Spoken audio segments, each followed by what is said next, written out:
aqui voltamos com mais um episódio de Reconversa, o 33º, seria o 34º se eu não tivesse pifado na semana passada, mas estou aqui, estou vivo, ao lado de Reinaldo Azevedo, não é? Meu mais íntimo adversário.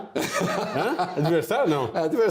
Adversários íntimos. Você sabe que adversários íntimos é melhor do que amigos que não são tão íntimos. Pois é. Nós estamos vivendo um mundo de redefinição das relações de trabalho. Não é? O que era trabalho há 50 anos é muito diferente do que é o trabalho hoje.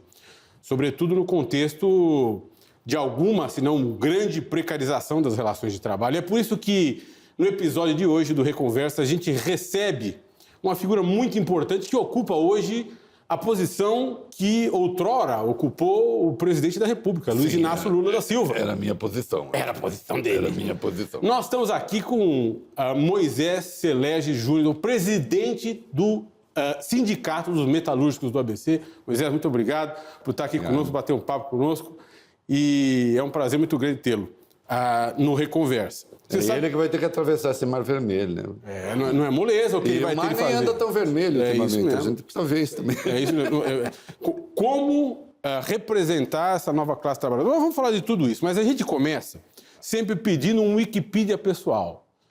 Fala um pouquinho da sua vida. Como é que você começa, como é que você chega ao Sindicato dos Trabalhadores dos Metalúrgicos do ABC, que é um mítico sindicato, né? De onde vieram tantas lideranças para o país, lideranças nacionais, a exemplo do presidente Lula, mas não apenas dele.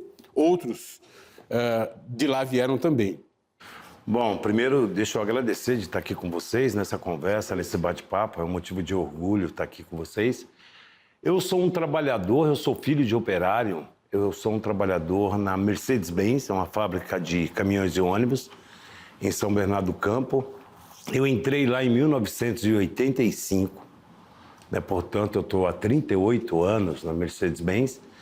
Entrei para o movimento sindical em 1989. O nosso sindicato ele tem uma característica muito forte de ter organização no local de trabalho. Antigamente se chamavam as comissões de fábrica, né? Que são os trabalhadores elegem seus representantes ali no chão de fábrica. E hoje se chamam comitês sindicais de empresa. Então, eu entrei para a comissão de fábrica em 1989, através da eleição, fui eleito pelos trabalhadores na Mercedes, e depois eu me tornei coordenador dessa comissão, depois eu fui para o conselho da direção do sindicato, depois eu fui para a executiva da direção do nosso sindicato, e hoje eu tenho essa tarefa de presidir o sindicato, que a gente considera que tem uma história muito pesada. É um sindicato que aonde se fala do ABC paulista, se lembra também das lutas, né, no fim dos anos 70, 80, contra a ditadura, enfim, a história do próprio presidente Lula. Então, é um sindicato que é um sindicato propositivo, acima de tudo. Uma característica dele não é somente representar o trabalhador dentro da fábrica por aumento de salário ou melhores condições de trabalho, mas também reivindicar questões junto ao poder público, seja ele municipal, estadual, federal, porque o trabalhador que produz a riqueza, ele tem que ter saneamento básico, ele tem que ter universidade para ele e para os filhos, ele tem que ter moradia, ele tem que ter uma série de coisas. Então, a característica do nosso sindicato é isso. Eu sou pai de 4 filhos, Marina, em homenagem a Dorival Caymmi, né, está com 37 anos, a Morena, em homenagem ao Gonzaguinha, que está com 28 anos. Eu tenho o Davi, que é meu enteado, mas é o meu filho. Ele tem 12 anos. E tenho a Frida, em homenagem a quem? Frida Kahlo. Parabéns. Eu sou Valfrido. Então, a Frida, ela tem 6 anos, é minha caçula e sou avô de 2 netos. O Bernardo, em homenagem ao Benegão, do Planet Hemp. E o Ernesto, em homenagem ao Tchê. Muito bom. Entendeu? Então, esse sou eu. O nosso amigo comum, o João Vicente Caixa d'Água, me contou o seguinte, que nos anos, o Caixa d'Água, meu sócio, João Vicente Caixa d'Água, o nosso amigo comum. Caixa d'Água. Não, é só para você. Para apresentá-lo, essa figura mítica, conhecida como Caixa d'Água. Ele me explicou o seguinte, que nos anos 70, as greves dos metalúrgicos do ABC levaram o sindicato para a porta da fábrica. Sim. A partir dali, nos anos 80, para dentro da fábrica, nas comissões de fábrica. Né? E que hoje o sindicato está focado em transpor a fábrica e pensar a política nacional e pensar o bem-estar do trabalhador. Mas, ao mesmo tempo, nós temos uma condição de trabalho, uma situação de trabalho muito distinta no século XXI, já na segunda década do século XXI. Nós temos hoje um trabalhador que não tem patrão, de certa forma, pelo menos o patrão às vezes é uma plataforma digital, alguém com quem ele não dialoga, com quem ele não conversa, com quem ele não negocia. Não tem nem cara. Nem cara. E mais, hoje quando a gente olha a situação do metalúrgico nos anos 70, 80, talvez nós estivéssemos ali diante de uma elite da classe trabalhadora, com direitos e também lutando por direitos, tendo instrumentos negociais para lutar por direito. Hoje, a massa trabalhadora está dispersa, talvez não representada, não consegue nem falar com o patrão, não tem um representante. Como é que é ser sindicalista na segunda década do século XXI e para onde vai o sindicalismo? Para onde vai o trabalhismo?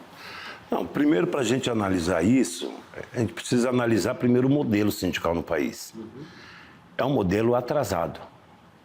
No Brasil, para vocês terem uma ideia, tem mais de 12 mil sindicatos. Tem os sindicatos dos trabalhadores, mas existem também os sindicatos patronais. Então, são milhares de sindicatos que, de fato, não representam os trabalhadores. Um trabalhador não sabe nem aonde que é o seu sindicato. Muitas vezes não sabe qual é o sindicato que representa ele. Então, o modelo sindical que foi inspirado na Carta de Lavoro da Itália, e a CLT também foi inspirado nisso, é um negócio que o movimento sindical precisaria rever. O movimento sindical, para se tornar um movimento sindical forte, eu penso que temos que discutir sindicatos nacionais por ramo de atividade. Eu sou um metalúrgico, portanto, eu sou da indústria. Tem os químicos, são da indústria. Construção civil, indústria. Por que não criar o Sindicato Nacional dos Trabalhadores na Indústria, por exemplo? Ou do ramo financeiro, ou da área de serviços. Uma federação, por exemplo? Não, existe, Rinaldo, as federações, né? Mas também são muito pulverizadas. Sindicato forte no Brasil tem uma meia dúzia de sindicato forte. Lógico que eu vou falar dos metalúrgicos, que é um sindicato forte, bancários é forte, petroleiros são fortes, químicos são fortes, mas se você olhar a grande massa de sindicatos, não representam ninguém. Os sindicatos fascistas não são justamente aqueles que são verticalizados nesse sentido? Quer dizer, você cria uma entidade por intermédio do Estado e aquilo passa a ser um ente estatal. Não é na contramão? O excesso de sindicatos, a liberdade sindical faz mal, então, para a classe trabalhadora? Não é nem questão da liberdade sindical, mas a estrutura sindical, na minha opinião, faz mal. Esse modelo faz mal. Se você for na Europa, em alguns países, são 6, 7 sindicatos nacionais, porque aí ganha força para a negociação. Não é esse monte de sindicato, por exemplo, que tem no Brasil. Agora, para discutir isso dentro do próprio movimento sindical, é uma resistência enorme. Quem que vai querer abrir mão da cadeira? Não é verdade? Então tem essa questão. Pega o imposto sindical. Quando existiu o imposto sindical, como que era distribuído aquele dinheiro? 60% era para o sindicato e os outros 40% era dividido em federação, confederação e Ministério do Trabalho. Isso. Né? O nosso sindicato, por exemplo, ficou 10 anos com uma liminar para que não se cobrasse o imposto sindical dos trabalhadores. Porque a gente não acredita nisso. Os trabalhadores têm que ter a liberdade de ver como é que mantém seu sindicato. Agora, o Brasil, um país desse tamanho, com apenas alguns sindicatos fortes. E aí pega o que você falou, o mundo do trabalho, o futuro do mundo do trabalho. Não é o futuro, é o presente do mundo do trabalho. Essas questões aí que eu chamo de capitalismo de plataformas, que é entregador, motorista, esse monte de aplicativo, as pessoas se focam muito nisso. O negócio do iFood, do Uber. Não, se contrata hoje um professor por aplicativo, um encanador por aplicativo. E não tem regulação. Não tem. Esse capitalismo de plataforma, que é um negócio irreversível, precisa de uma regulação, precisa envolver as pessoas nesse sentido. Eu não consigo conceber que um entregador que vai levar uma comida para você na sua casa, se ele cair e quebrar a perna, ele está lascado. Porque o aplicativo vai tirar ele, entendeu? Do aplicativo. E ele não vai ter benefício. Ele vai viver do quê? Então precisa discutir minimamente. Eu não estou dizendo que tem que ser esse modelo, que tem que ser CLT. Não estou dizendo isso. Mas tem que discutir minimamente. Uma outra questão, por exemplo, que na pandemia ficou muito claro, é o home office. Imagina, quem diria, você trabalhar da sua casa. É uma delícia. Tem gente que gosta, Reinaldo, tem gente que não gosta. Eu não gosto. Porque uma coisa, Reinaldo, para você de repente é bom, pô. Porque você acorda à tarde, abre ali o computador, fica ali quietinho. Até mais. Trabalha até mais. Não estou nem defendendo, mas assim, é que eu faço home office, por isso eu não posso deixar. As pessoas sabem que eu faço programa de rádio de casa. Aí o que acontece? De um lado é bom, o cara não enfrenta o trânsito da cidade, né? Enfim. Agora tem que ter uma regulação. Como é que o sindicato dialoga com esse povo? Eu não posso colocar o carro de som do sindicato em frente à casa do Reinaldo. Vai não. Ele já vai mexer se eu chegar lá fazendo barulho.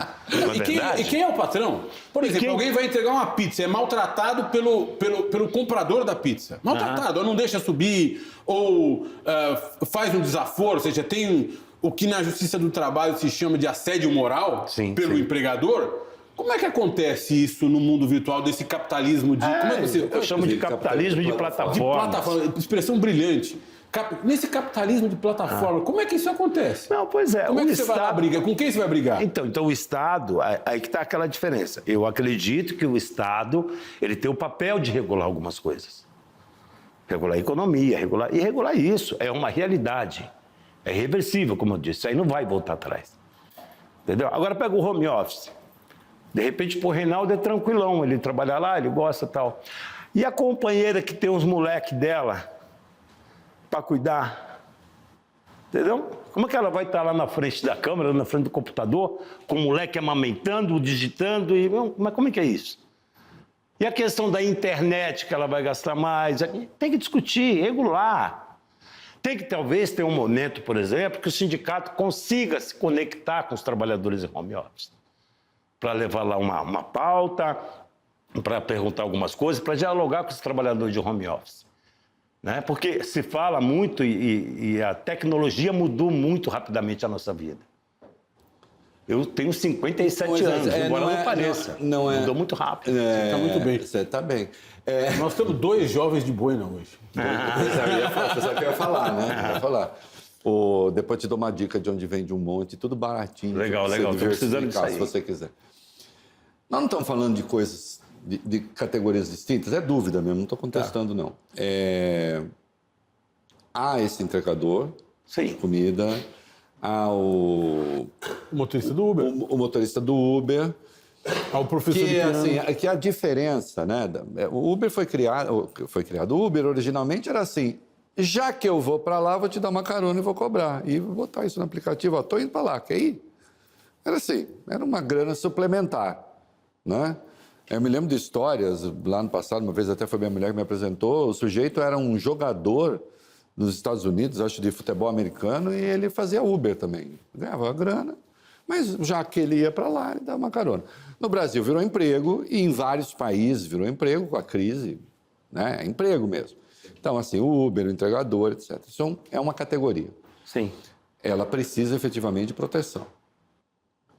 Mas há aqueles que não só não querem trabalhar no local, eu nem estou falando de mim, mas ele não quer essa proteção porque ele não precisa. É outra relação de trabalho. Ele, inclusive, paga os próprios impostos, tem a saúde privada que ele escolheu.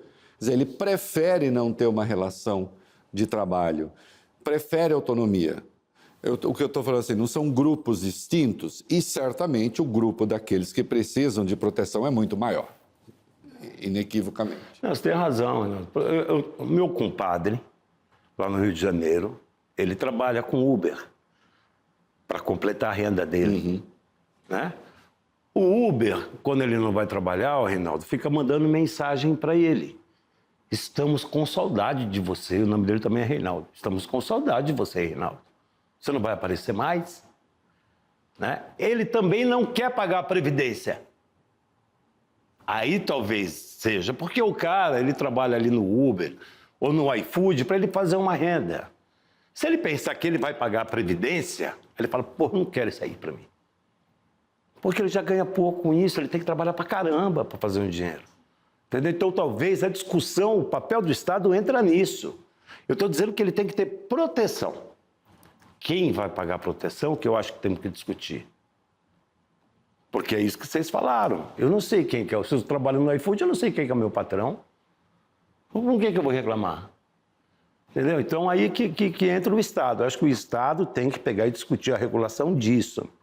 Eu, por mim, posso estar equivocado. Essas empresas têm que pagar o benefício para ele. Não ele.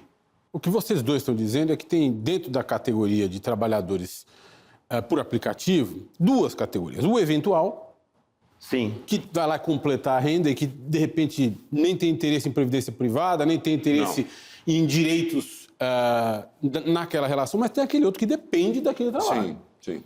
Aquele que vive de entregar a coisa, vive de levar pessoas, ou seja, é motorista de Uber full-time.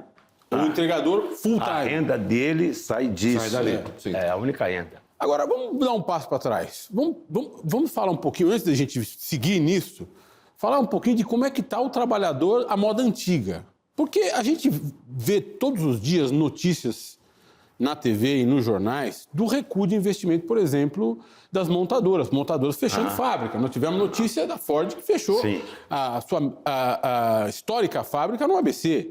Né? Como é que se encontra isso? Porque à medida em que você não tem um empregador, você não tem investimento privado no país, você não tem trabalho, se não tem trabalho, não tem necessidade da representação da classe trabalhadora. Ou ela se enfraquece. Verdade.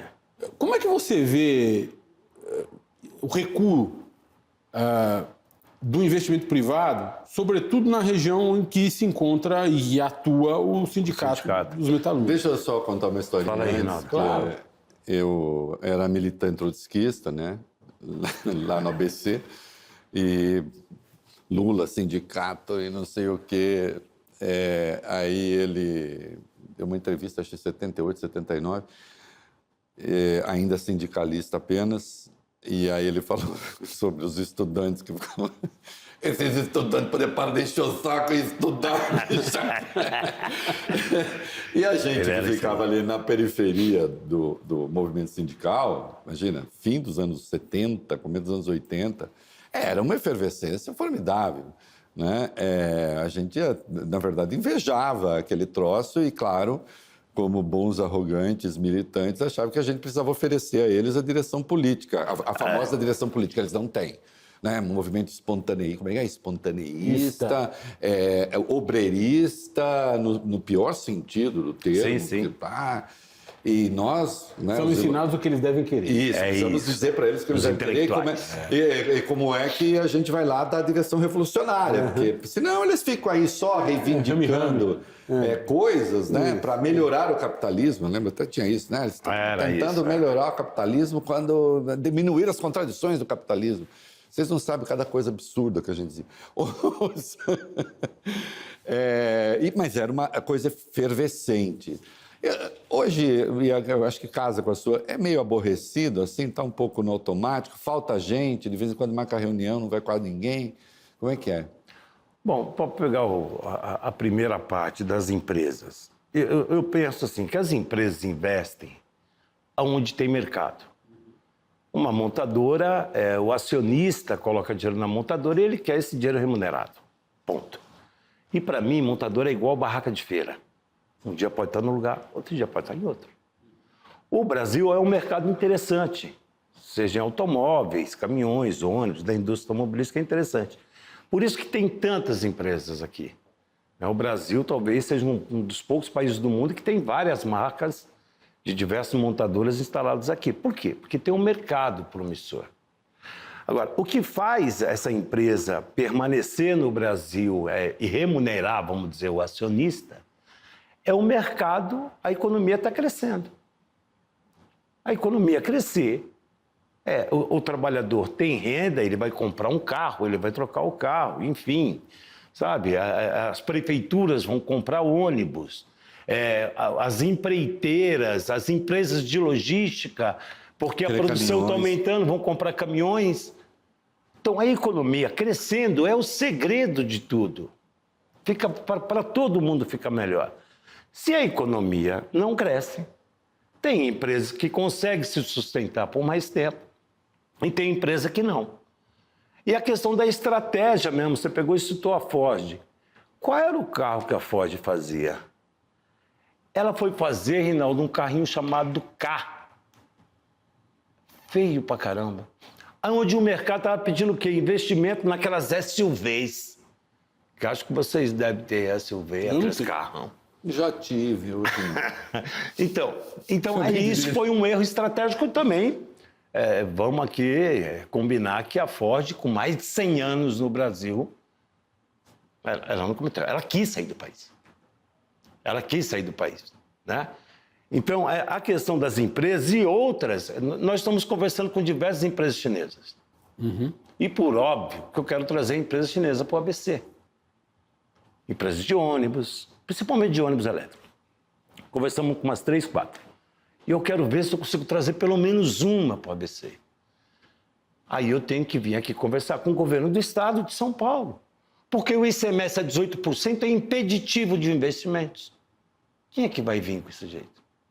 Eu tenho que brigar com o governo federal, e não é porque o presidente Lula que a gente não tem que brigar, a gente tem que brigar contra o regime do setor automotivo do Nordeste, onde se beneficia somente uma empresa que se chama Stellantis, que está lá no Pernambuco, que é 5 bilhões só para uma empresa.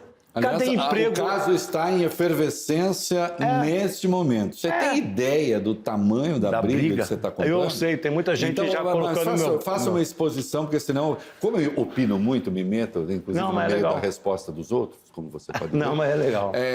Então, expõe a questão do seu ponto de vista. Eu não vou lembrar que o ano que foi criado esse regime, mas faz bastante tempo. Para trazer investimentos para o Nordeste. Ótimo. Parabéns. Só que isso tem que ter um fim.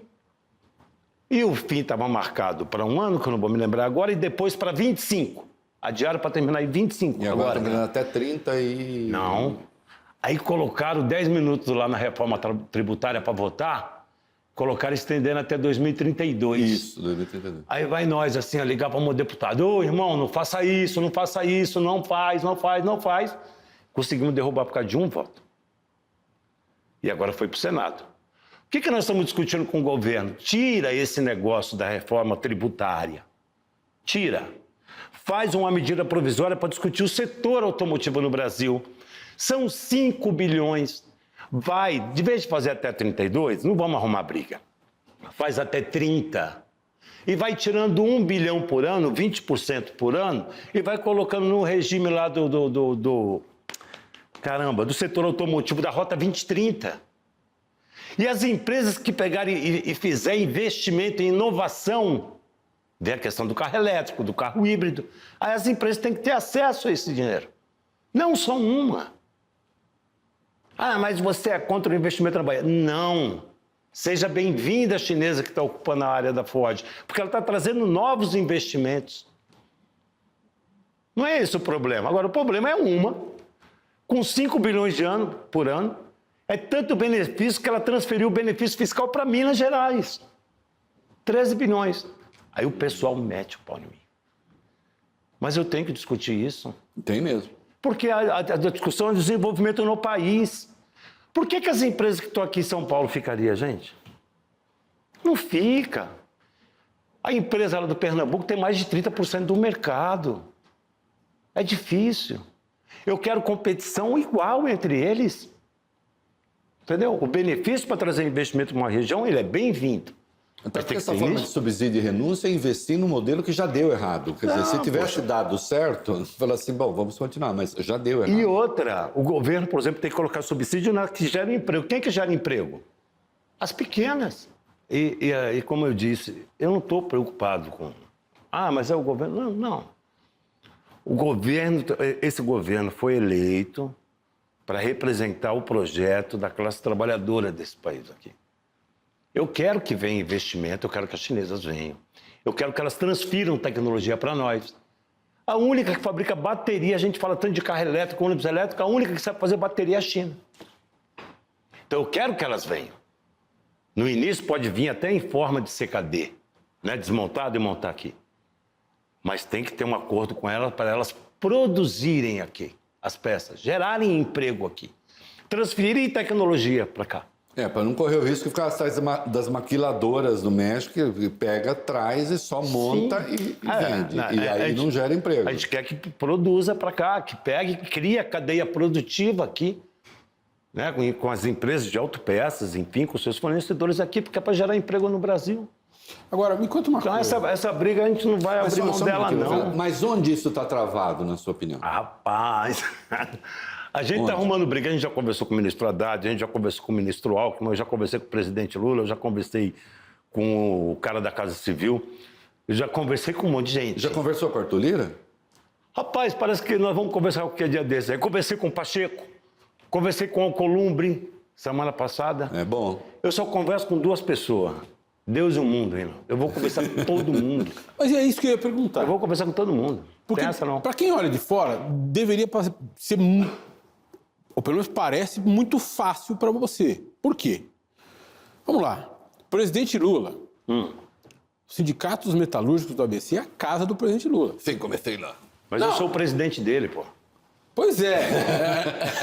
É verdade. Não é verdade? A categoria dele. Quem olha de fora, mas pensa o seguinte, o presidente Lula passou os melhores e os piores momentos da vida dele ali. Sim, é verdade. Nós vimos no passado recente o presidente Lula sendo preso ali e, quando solto, voltar para lá para dar um discurso...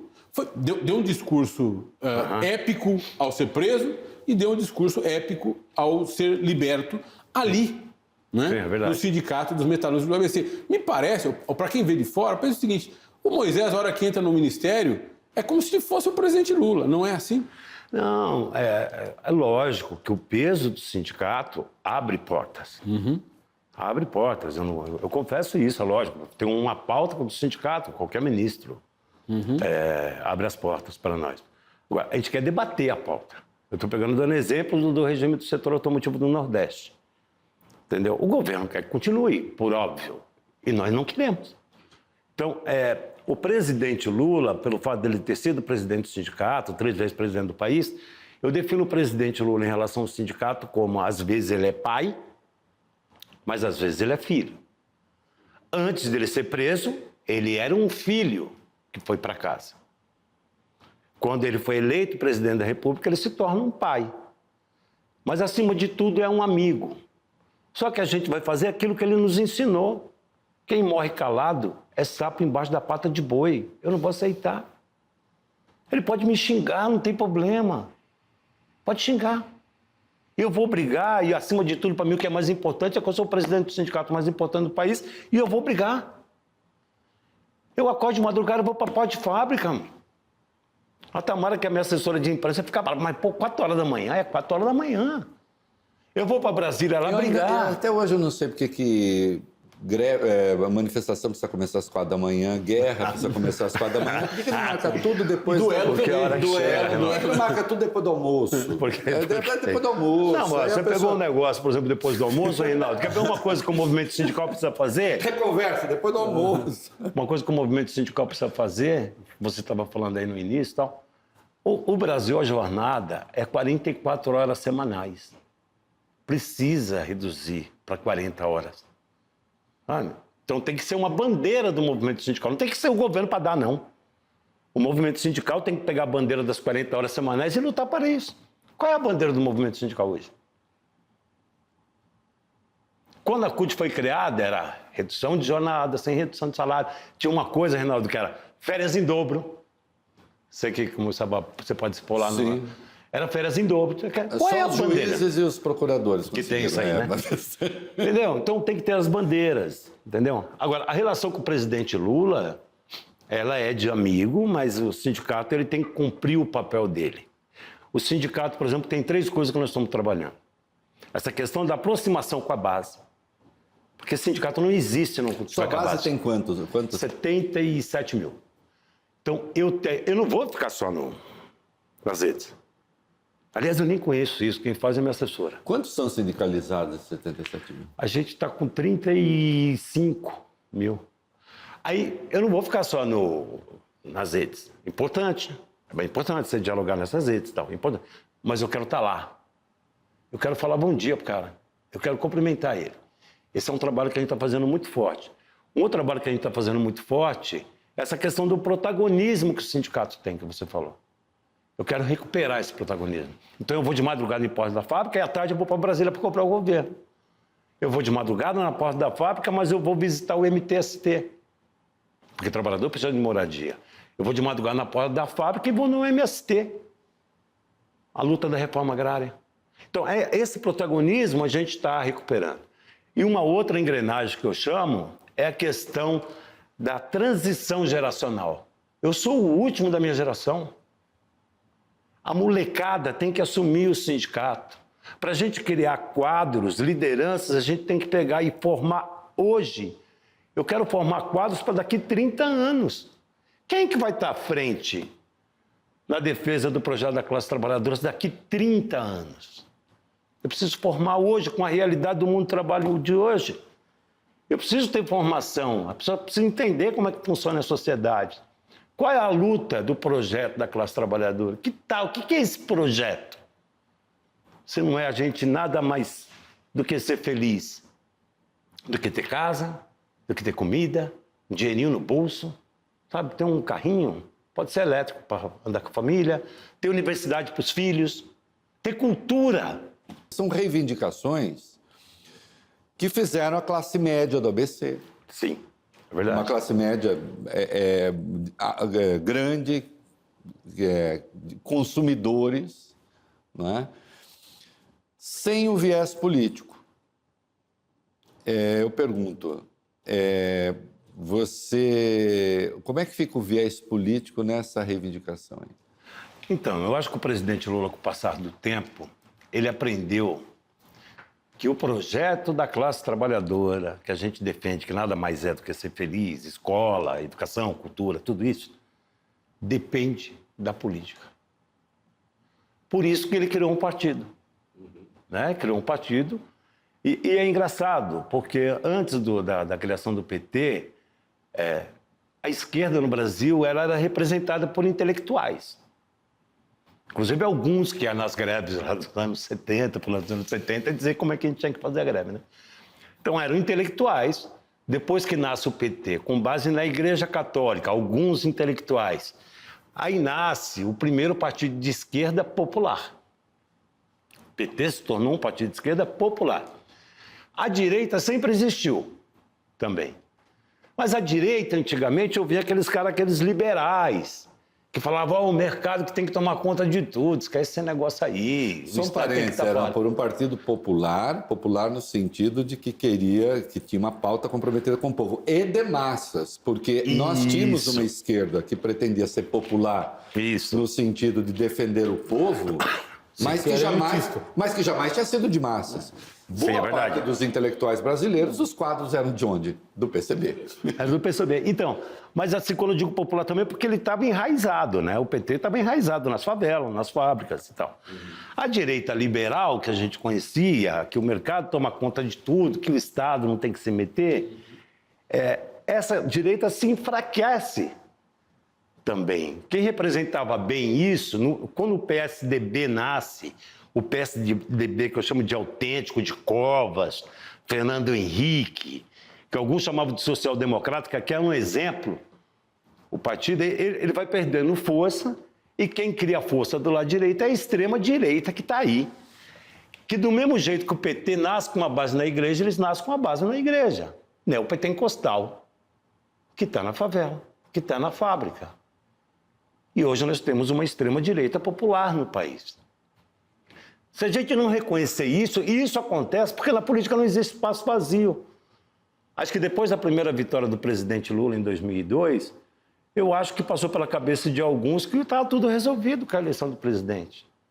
E a gente deixou de ocupar os espaços que a gente não deveria ter deixado de ocupar. Eu publiquei um texto com exclusividade da pesquisa Quest, da mais recente pesquisa Quest, que avaliou... texto, diga-se passado. Obrigado. Que que avaliou o governo Lula, tal, blá, blá, e tinha lá um recorte sobre os valores, digamos... Valores morais e econômicos. Então, assim, é uma coisa curiosa. A esmagadora maioria dos bolsonaristas quer saúde pública eficaz e de graça. Acabou, não quero pagar por isso.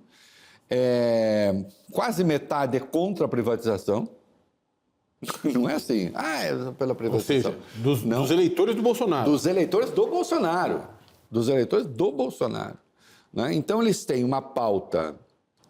do ponto de vista econômico, que em muitos aspectos lembra aquilo que, sim, no eleitorado Lula é maioria.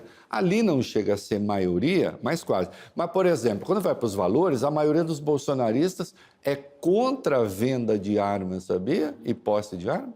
Eles são contra, porque tem o peso evangélico, que com armas eles não transigem. Mas você tem você tem um percentual de conservadores no eleitorado do Lula, no que respeita a costumes, que é muito grande. Sim. Então, você tem ali, beirando a metade quase, de pessoas que votaram no Lula e que são contrárias ao casamento gay. É verdade. E essa direita, por exemplo, ela cresce na questão dos valores. Família, contra o aborto, drogas. Isso. Então, é isso que é a base. E a direita descobriu isso. A direita descobriu isso. E a esquerda tem um peso, porque tem que lidar com isso, e a resposta que dá muitas vezes... Não, e a esquerda tem uma dificuldade. Um outro tema que você não citou, Reinaldo, segurança pública. Esse é um tema dificílimo para a esquerda. Segurança pública. Então, essa é a realidade que a gente vive no país hoje, a gente tem que ter uma leitura correta disso. Né? É isso que você falou. Uma vez numa assembleia na porta da Mercedes-Benz, você vê como o nosso pessoal, ele é conservador. Quando você fala, metalúrgico, ABC, ponta de lança do movimento sindical, o pessoal é tudo... Não. Uma vez, para iniciar uma assembleia, eu coloquei uma música do Planet Hemp. Um trabalhador foi no carro do senhor e falou, Moisés, essa música é de maconheiro, tira essa música. Entendeu? O pessoal é a favor da família, todos nós somos a favor da família. Pega a questão do aborto, é um tema que não se discute. Agora, é uma questão de saúde pública, não religiosa, porque o rico faz aborto. Só que manda para Portugal, manda para o México, manda para a clínica em Moema. A menina pobre tem que tomar Citotec, né? Ou ela foge de casa. Um remédio que provoca aborto, um abortivo, para quem não sabe. Ou não volta para casa, porque se voltar para casa, o pai vai encher ela de porrada. Então, precisa discutir isso ou não? Ou a gente vai deixar o povo morrer? Precisa discutir. Mas você é a favor do aborto? Não. Eu quero discutir o tema de saúde pública. É isso, não é religião. Eu fiquei com uma curiosidade. Eu vi fazer essa pergunta, né? Foi parecendo que eu sou do SNI. Que eu perguntei para o Celso Amorim também. Você teve militância organizada? Eu fui militante trotskista. Sim. O Alfredo não, porque, sabe, esses conservadores, eles não têm... São infiltrados. São infiltrados em todas as militâncias. Você teve uma militância fora do PT também, isto é, uma corrente dentro do movimento? Nada? Nunca. Nada.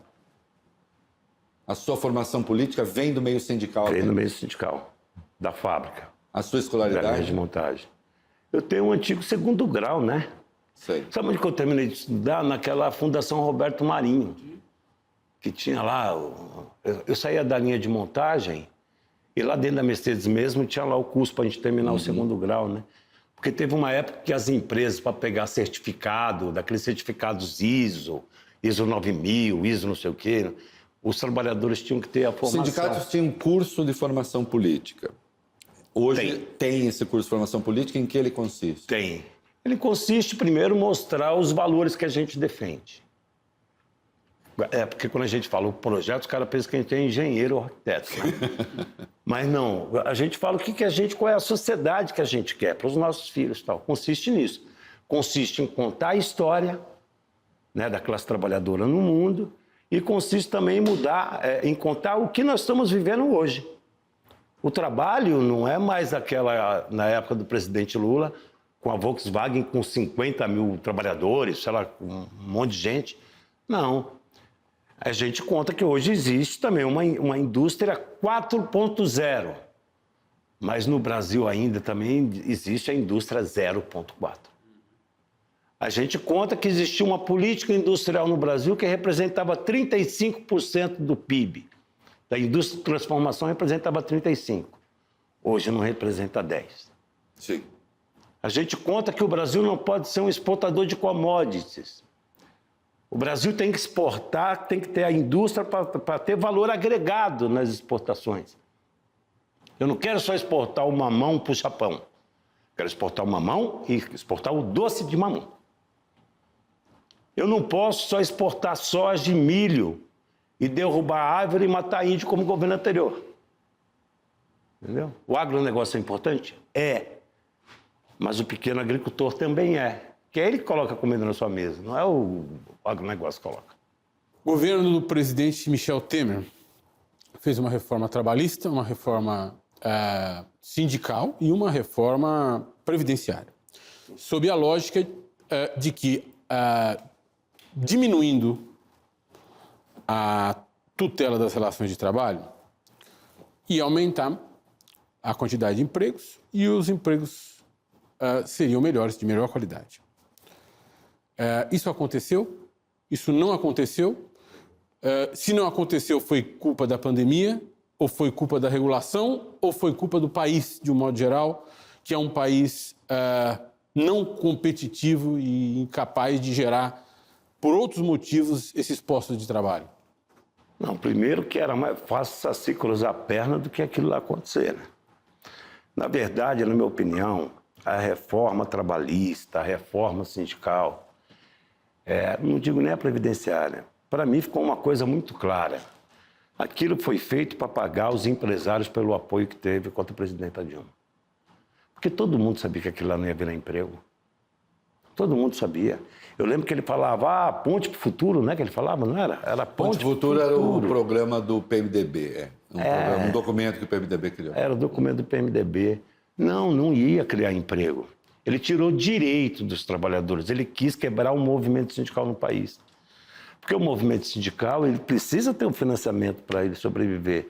Em qualquer democracia do mundo, os sindicatos são fortes. Democracia, país que quer desenvolvido, o sindicato é forte.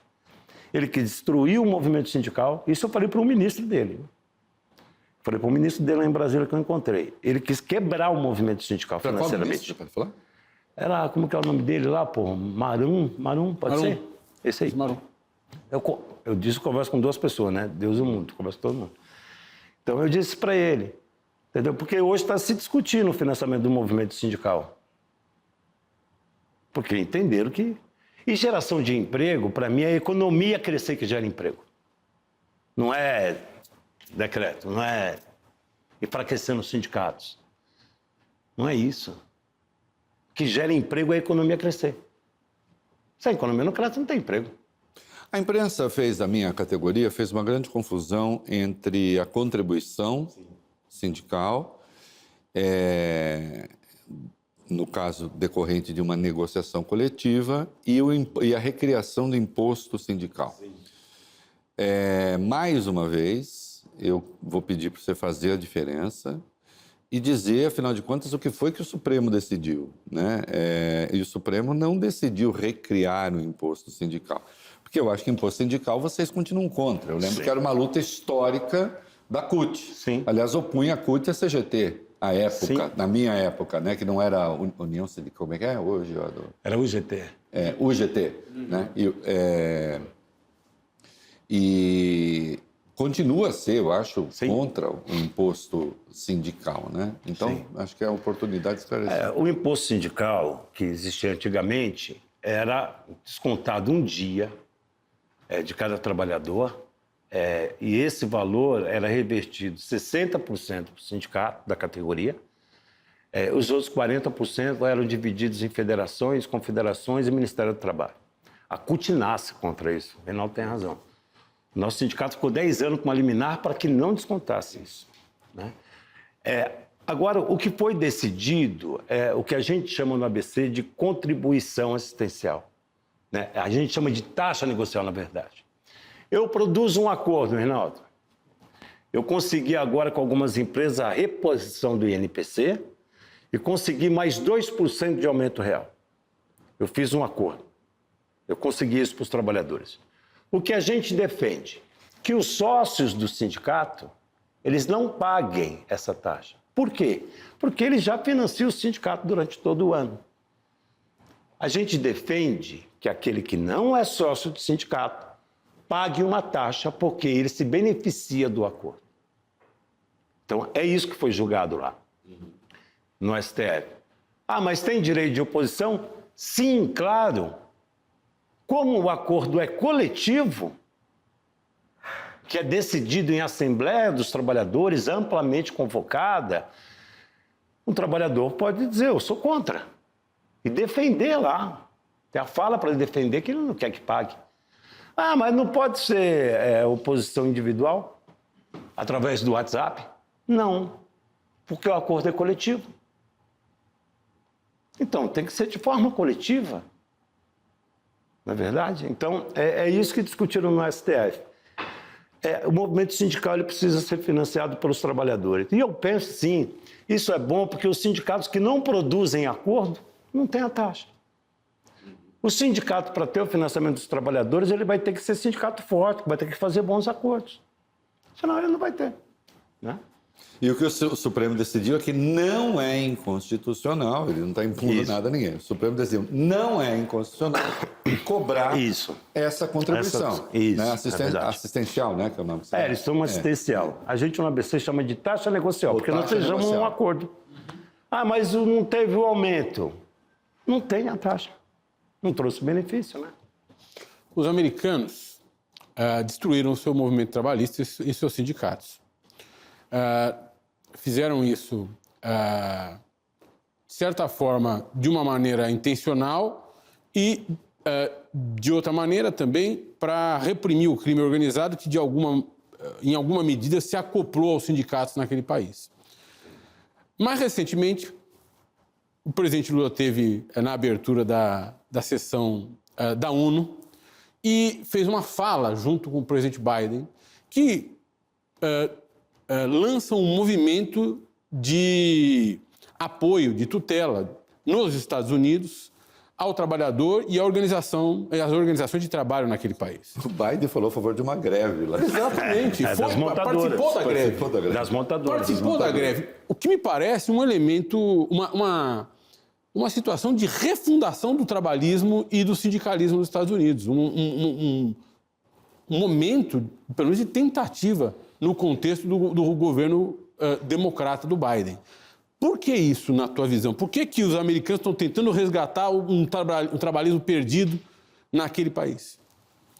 Enquanto nós tentamos matar recentemente o trabalhismo no Brasil. Na verdade, o movimento sindical no Brasil, em particular, ele sempre foi muito, vamos dizer assim, criminalizado, né? Eu me lembro quando eu entrei para o movimento sindical, minha mãe falou, filho, você vai se envolver com isso mesmo? A Mercedes, ela foi tão boazinha com você, ela te criou. Minha mãe ficou preocupada, né, quando eu entrei para o movimento sindical. Você fez Senai também? Fiz lá em São Caetano. E aí o que acontece? Sempre foi, o movimento sindical sempre, aqui no Brasil em especial, sempre foi criminalizado. Esse movimento do Joe Biden, quando ele fala... porque a frase que ele usou, ele falou assim, nós temos que discutir o trabalho decente. Aliás, que era uma pauta da OIT e da ONU. Algum tempo atrás, a gente pegou aqui no Brasil trabalho lá no Sul, nas vinícolas, trabalho escravo. Se o Ministério do Trabalho investigava, ia achar mais. Né? A questão dos aplicativos que a gente estava falando há pouco. Né? Então, acho que o tema do trabalho decente, o Joe Biden percebeu que envolve os sindicatos. Né? Os sindicatos têm que ser fortalecidos para discutir, têm que ser fortes para discutir com as empresas. Do mesmo jeito que a gente tem um problema, vamos dizer, entre aspas, com os aplicativos aqui, com esse capitalismo de plataformas, os Estados Unidos também têm. Né? Então, acho que o tema do mundo do trabalho volta à pauta. Eu não digo nem que talvez o trabalho, mas o tema do trabalho. Com essa tecnologia que existe hoje e avança de forma muito rápida, qual que vai ser o trabalho que vai existir daqui a 50 anos? Será que a gente vai ter trabalho? Então, é isso que precisa ser discutido agora. Entendeu? As montadoras, pegar no meu caso, que eu sou da ABC, as montadoras. A modernização vem, cada vez são um número menor de trabalhadores nas fábricas, né? Robotização. Não só, né? Pô, o cara hoje comanda uma linha de montagem num tablet, né? Essa indústria 4.0. Então, a gente tem que discutir agora qual que é o futuro do mundo do trabalho. Será que a economia solidária vai responder por isso? Onde que nós vamos trabalhar? Então, esse debate eu acho que tem que fazer. Tem que combater a precarização, que é a vinícola, que não dá o cara de comer, não dá a mínima condição. Infelizmente, a gente vive isso ainda. E discutir o futuro. Eu não sei, acho que talvez na área do direito, talvez tenha alguma coisa. Agora, nas fábricas, eu não sei se vai ter. Vai ter. Uma vez uma professora... Inteligência artificial, não perca o fio aí. Não vai ter nem advogado. O curioso com a inteligência artificial, que vai automatizando o trabalho, eu estava conversando com minha mulher outro dia no carro, a gente passou no pedágio, a gente tem aquela... Né, passa, tal. Olha, com o tempo vai acabar, né? Na verdade, na Europa já não tem, né? Radar que vai cobrando nos carros. Sim. E isso vai acontecendo, a gente até brincou, falou assim, nossa, quem será que vai consumir mesmo, né? Porque vai chegar a hora que ninguém vai ter emprego. E quem consome? Quem é que vai manter o capitalismo? Nós vamos pagar uma taxa? Vai se pagar uma taxa para cada um? Botar o dinheiro para circular? Quem vai consumir mercadoria se ninguém tem trabalho? É um debate. Aí pega, por exemplo, o Suplicy, quando ele fala lá do renda mínima, sabe? Ou a economia, ou o trabalho vai ser, sei lá, economia solitária, junta todo mundo aqui para fazer alguma coisa, produzir alguma coisa, ou vai ser o renda mínima. O Estado vai dar um dinheiro para o cara se virar para comer e beber. Entendeu? Então... Agora, tem uma coisa interessante que você tocou de maneira lateral, que é a cultura da fábrica, né? Porque a cultura da fábrica, você está dizendo, no fundo, você está dizendo o seguinte, a fábrica foi minha escola. Sim, é verdade. O chão de fábrica foi minha escola. Eu aprendi a me relacionar com os meus colegas, eu aprendi política, das necessidades do trabalhador, de como me conduzir como cidadão, de como me relacionar com o Estado. Ou seja, a industrialização e a fábrica no contexto da industrialização representa um elemento formativo da população. Em vários lugares, no Brasil não diferente. Na medida em que a gente tem a diminuição do número de fábricas, quer dizer, nós perdemos essa escola também. Eu queria que você contasse um pouquinho como é que foi a tua formação dentro da fábrica. Você contou dos vários momentos que te levaram até o sindicato. Você entra como na fábrica? Você trabalhou em que parte da criação de um carro e aí por diante? E de que forma isso, na sua percepção, te transformou nesse personagem político que você é? Não, legal. Você tem um carro da Mercedes?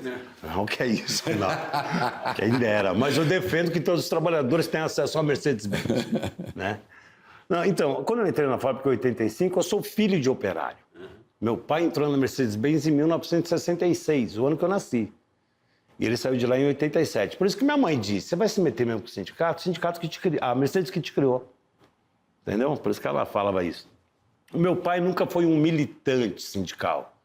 Meu pai, algumas vezes naquelas greves, final dos anos 70, início dos anos 80, no Vila Euclides, eu me lembro até hoje. Ele gostava muito. Não, ele ia de vez em quando, Reinaldo. Mas eu me lembro minha mãe, uma vez ele colocou uma camisa vermelha, minha mãe brigou com ele para ele tirar a camisa vermelha. E recentemente a gente passou por isso, né? Então eu lembrei da minha mãe. Então, eu fui criado na fábrica, eu fui o melhor pintor de chassi de caminhão Mercedes-Benz que ela já teve. Eu pintava o quadro do chassi. E antigamente, hoje, se vocês verem o caminhão da marca, o chassi é preto, mas naquele tempo era vermelho. Era meio bordô, né? E a política, a relação com os trabalhadores é que você descobre uma coisa mágica na fábrica. Você está junto dos seus iguais. Porque todo mundo ali quer a mesma coisa. Todo mundo também tem as dores, sabe? A dificuldade de pagar as contas, a família, alguém doente, pensando no filho. Então, você descobre que você está no meio de iguais. É lógico, cada um com a sua característica. Eu, graças a Deus, sou São Paulino, o outro é corintiano e tal, mas... Você é São Paulino? Graças a Deus, tricampeão do mundo, Reinaldo. Ok, foi ótimo, muito obrigado, foi excelente. Aí o que acontece? Então, isso te dá formação política. Para você ter uma ideia, quando eu entrei para o movimento sindical em 89, já existia comissão de fábrica lá. Aí tinha um membro que ele fazia parte que ele queria que eu entrasse. Sabe o que eu falava? Eu não vou entrar para esse negócio, não. Só tem ladrão. O sindicato deve beber uísque na negociação. A gente bebia lá no Grupo 14. Bebia no Grupo 14. Os caras falavam isso. Bebia lá. Mas era bom também, porque servia para negociar. Servia para negociar. Lá Aí no o que Fiesp. acontece? Um chefe, o meu chefe da produção falou, Moisés, entra pro sindicato. O uísque é bom. Não, cachaça é bom. Aí ele falou, ó, você não vai fazer outra coisa. Você fala mais do que cego na chuva. Ele me falava isso. Aqui você não vai virar chefe? Como é que é a expressão? Fala Ele mais. falava que eu falava mais do que cego na chuva. Míope também reclama muito que cai no óculos, é uma merda. Aí ele falava, você não vai virar chefe na Mercedes. Você não vai virar diretor aqui dentro. E você fala demais.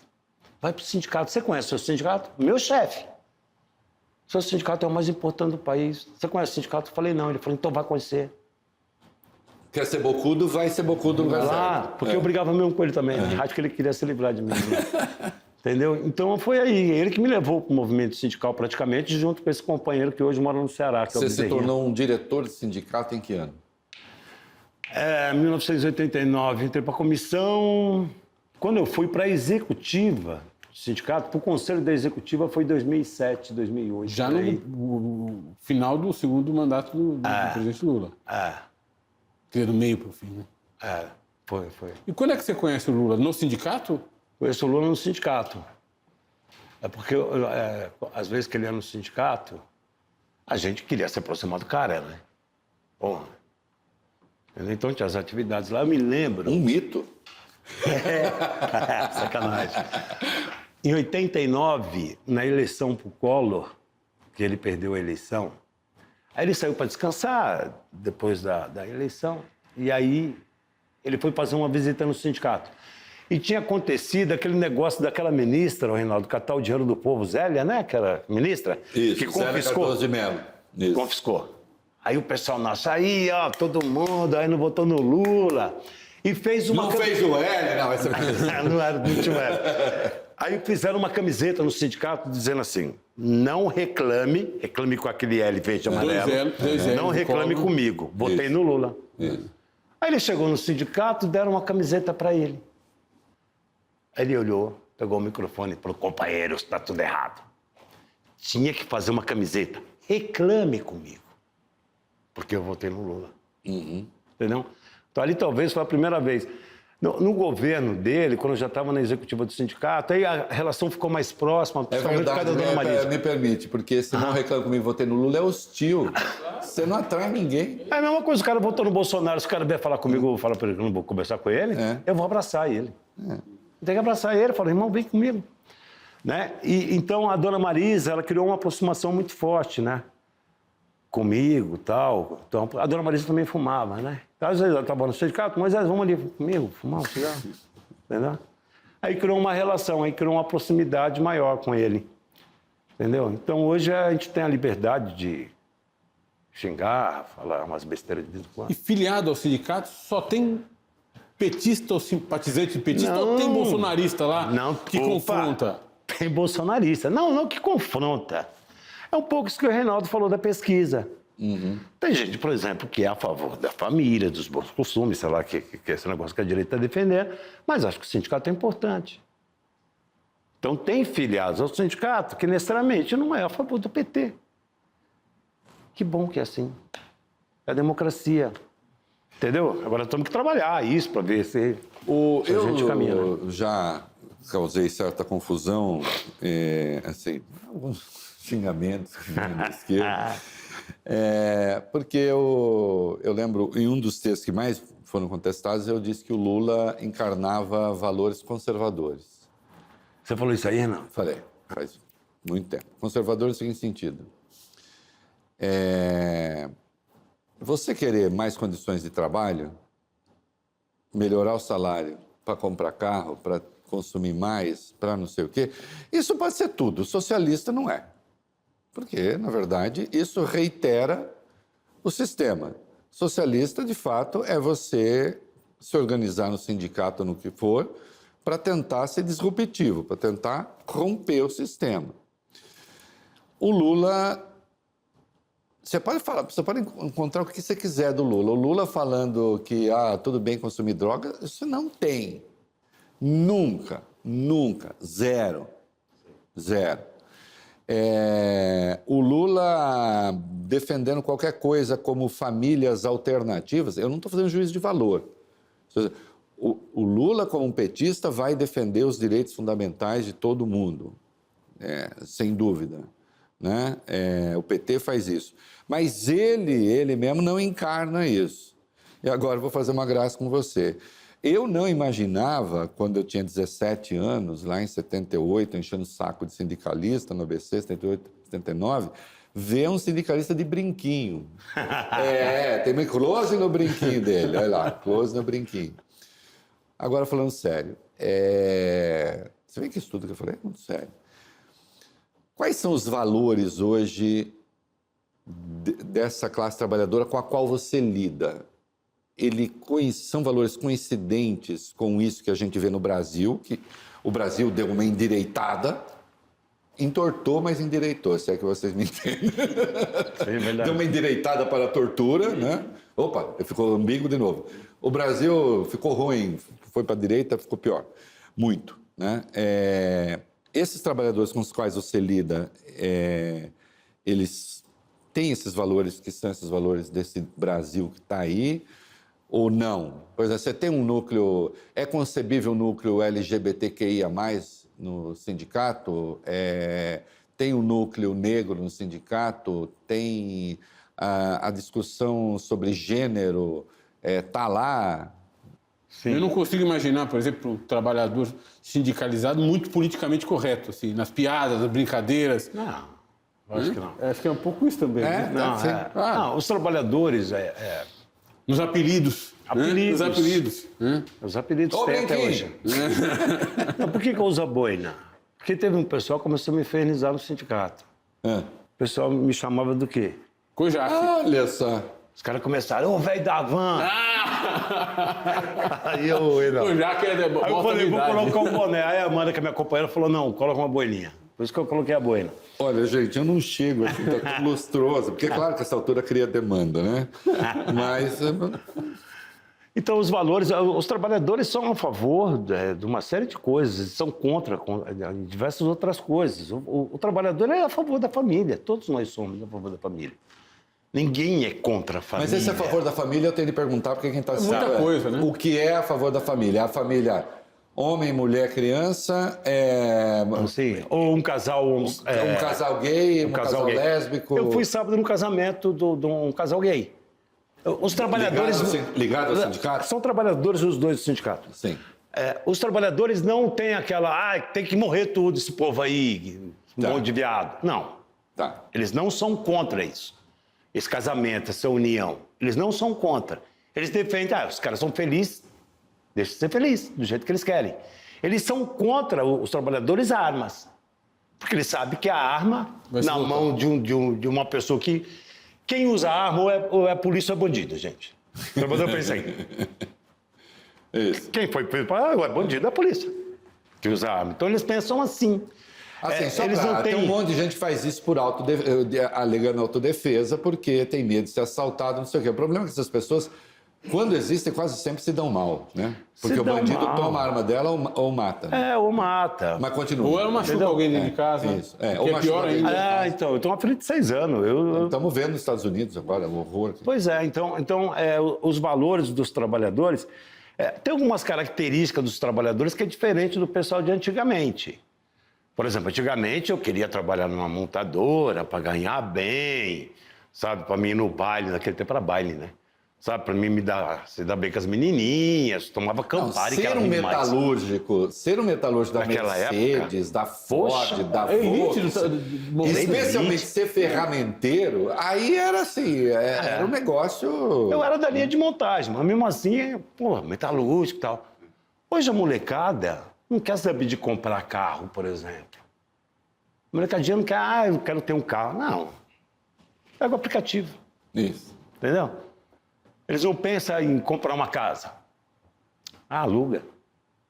Então, algumas coisas mudaram, sabe? Existe pouco, não é tão forte, mas a questão da meritocracia. Ah, muito bom. É porque eu estudei, eu me formei. Entendeu? Tem um pouco isso, que antigamente não tinha. Porque eu faço um acordo, sei lá, pegar o exemplo que é a Mercedes, para ela subvencionar o estudo, então o acordo é coletivo, mas o mérito é dele. Ele pensa que é isso. Em certa medida é também. Não, mas eu quero que todos, por exemplo, tenham oportunidade. Eu não tenho universidade, eu não fiz. Meu pai não conseguiu me colocar, porque ele não teve oportunidade, sabe? Agora, eu entendo que a luta coletiva é uma forma de todos chegarem. Entendeu? Porque a meritocracia, o cara coloca como se só fosse o mérito dele. Presidente da Mercedes só tem um. É só um. A cadeira é só uma. É um funil. Entendeu? Então as pessoas entram nesse funil numa disputa ferrenha. E aí abre mão de alguns valores, tipo que se ferre o outro. Então essas coisas a gente combate muito. Moisés, você sabe que tem uma vez escrevi a respeito. O Bolsonaro, nas pesquisas, entre os universitários, ele estava na frente, ele chegou na frente e deve ter ganhado. Né? Não tem como fazer esse cruzamento a posteriori. Mas ele deve ter vencido entre os universitários. Como certamente ele não venceu na USP, na Unicamp e em algumas universidades federais, quem, no chamado grupo dos universitários, deu a vitória ao Bolsonaro foram os estudantes, da maioria, de universidades ou formados em universidades privadas, e eu acredito que esmagadoramente pelo ProUni, que foi um programa do PT, do Lula. Né? Então, oferecer benefícios também desperta, digamos, um certo individualismo.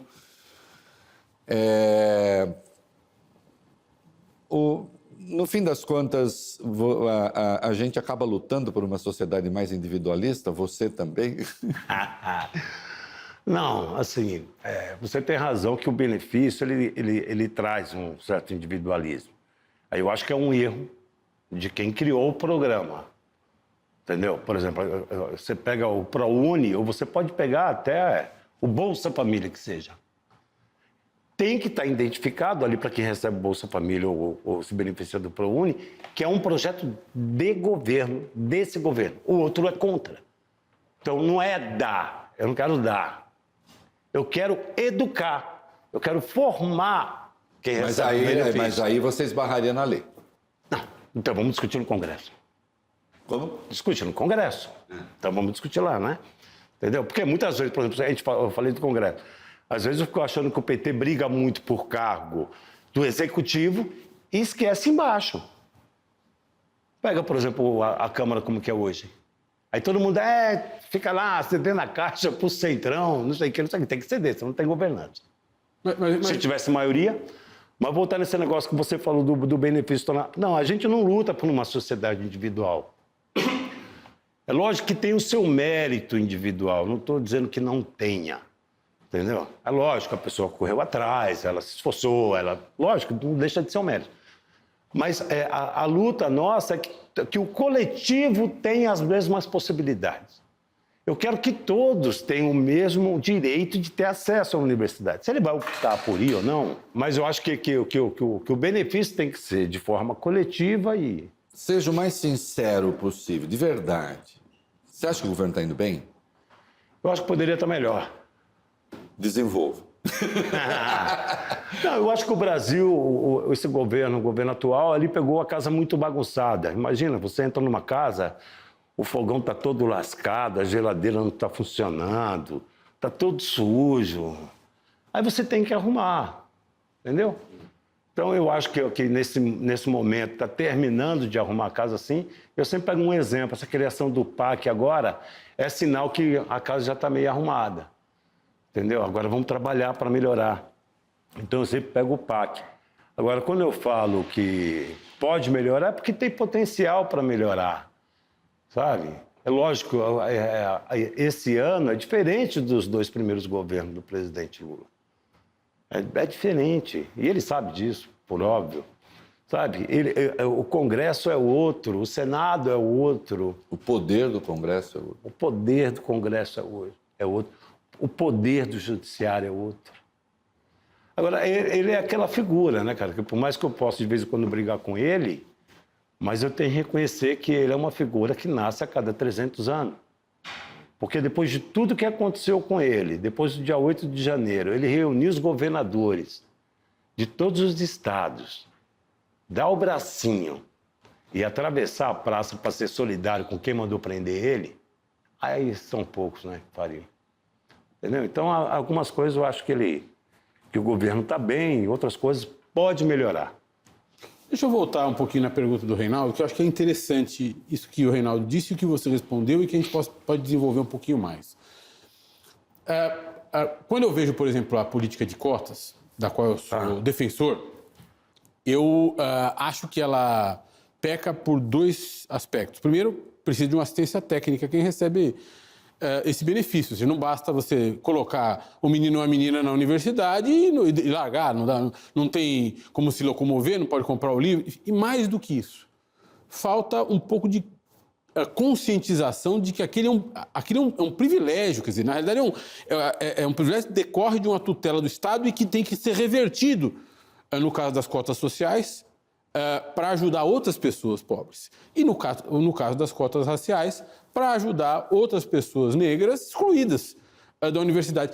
Não acontece no Brasil, ou não tem acontecido no Brasil, e sobretudo depois dos 2 primeiros governos do presidente Lula, que tirou um monte de gente da linha de pobreza e aumentou a classe média, não tem um monte de gente que começou a olhar para baixo com desdém, de certa forma?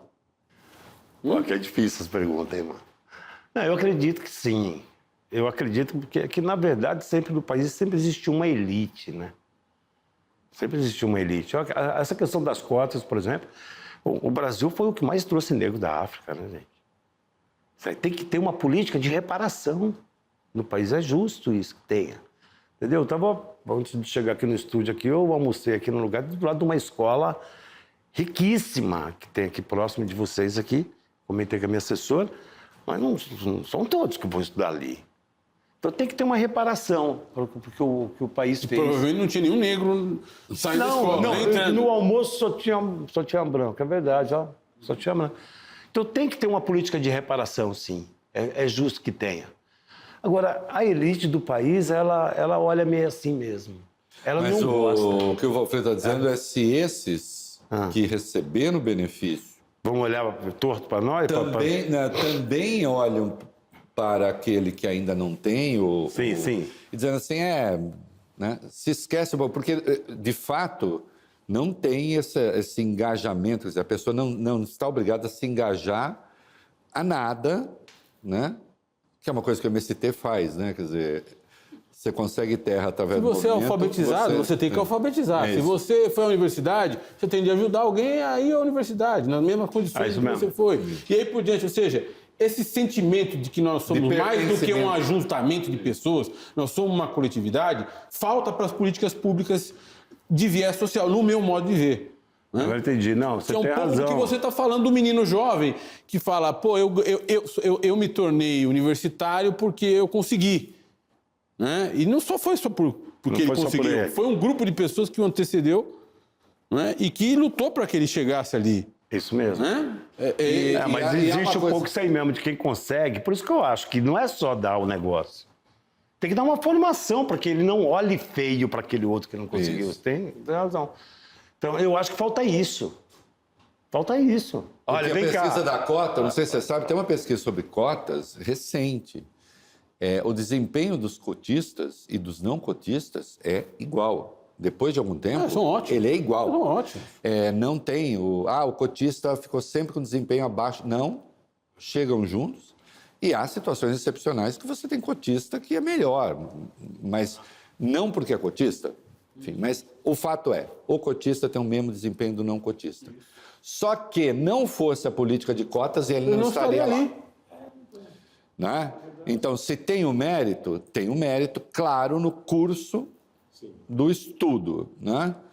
Mas o filtro foi dado por uma política de cotas. E, de fato, isso foi sempre meio mal parado. Aí ele não pode sair da universidade e esquecer o que aconteceu. Não, eu esqueci, eu estou inserido no mercado de trabalho, eu tenho uma casa, eu tenho um carro, eu tenho uma família. E, bom, isso já não é mais problema meu. Não tinha aquele programa lá que o cara ia estudar fora, pô, me esqueci o nome, que tinha Sem Fronteiras. Sem Fronteiras, né? Pô, eu encontrei com gente que estava lá graças a esse programa e...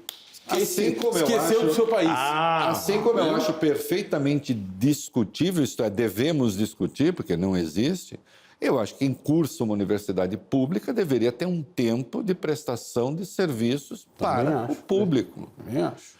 Não é? Porque se o ensino público não atende a todos, e não atende a todos, porque não tem como, aqueles...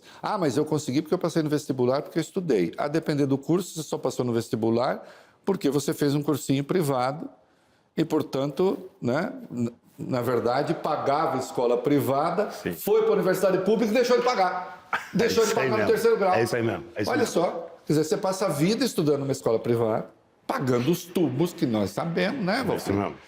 A hora que vai para a universidade, aí passa a ser gratuito. Não é? Então, a prestação de serviço, para quem fez universidade pública, também deveria ser algo discutido no Brasil. Porque, afinal de contas, é a sociedade que precisa ter essa resposta. Né? Quer me entrevistar? Não. Vou indicar o Reinaldo para o governo. Agora, me conta uma coisa. Quando é que termina o seu mandato e como é que funciona? É democrático? Não é democrático? Como é que dá? Não, pô, tem que... E o que vem depois de ser presidente dos metalúrgicos do ABC? Pois é. Ser deputado. Vai para a política? Para Não, política não tradicional? necessariamente. Não necessariamente. Política, você pode fazer política necessariamente sem ter um cargo. Eu fui educado assim na minha formação. É 26 que termina o seu mandato, né? 26. Aí, Daqui 3 anos. Daqui 2 anos e meio, faltam 2 anos e Vamos meio. terminar junto, só que eu vou para a reeleição. Então, ele vai para a eleição, talvez, o presidente, né? Não, então, antes de eu me tornar presidente do sindicato, na verdade, eu não queria ser o presidente do sindicato. Eu achava que os meninos mais jovens já estavam preparados para assumir o sindicato. Eu queria que houvesse essa transição de gerações. Aí o amigo do Reinaldo, presidente, ele falou, não, os meninos são bons, mas você tem que assumir. Na verdade, a minha ideia era ir para um lugar chamado Piabetá, que fica lá em Magé, Rio de Janeiro. É um lugar físico isso? Piabetá é um lugar físico. Eu achei que fosse uma sigla. Piabetá. Não, Piabetá, Piabetá é uma cidade? É o maior distrito de Magé. Magé é a cidade. Fica ali perto de Petrópolis, Teresópolis, ali no Rio. Tem um amigo meu que me apresentou a cidade, gostei de lá. Então, a minha vontade era sair da Mercedes. Aí eu queria montar um projeto social, porque eu tenho uma frustração. Eu queria ter aprendido a tocar um instrumento musical e eu nunca aprendi. Eu também, Então, nem eu. Nós temos isso em comum. Nós três. Pô, aquele amigo nosso lá, aquele caixa d'água, parece que toca. Toca. E canta Belchior, né? Canta Belchior. Aí eu também queria... canto. Mal. Aí eu queria Ele canta pegar as crianças e o critério para entrar no meu projeto seria as notas da escola. Não que tivesse bem. Eu queria pegar um moleque que tivesse mal na escola. Para a música ajudar ele melhor na escola.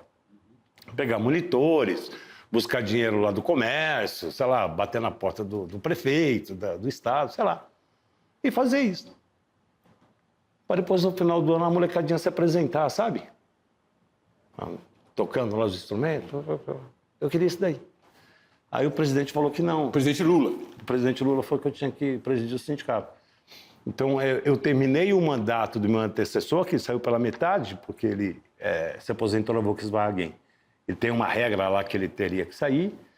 Então, eu terminei o mandato dele e fui eleito agora para um novo mandato. O mandato tem 3 anos, Não é estatutário. Mas a gente tem uma prática lá de fazer no máximo 2 mandatos, para que sempre haja renovação.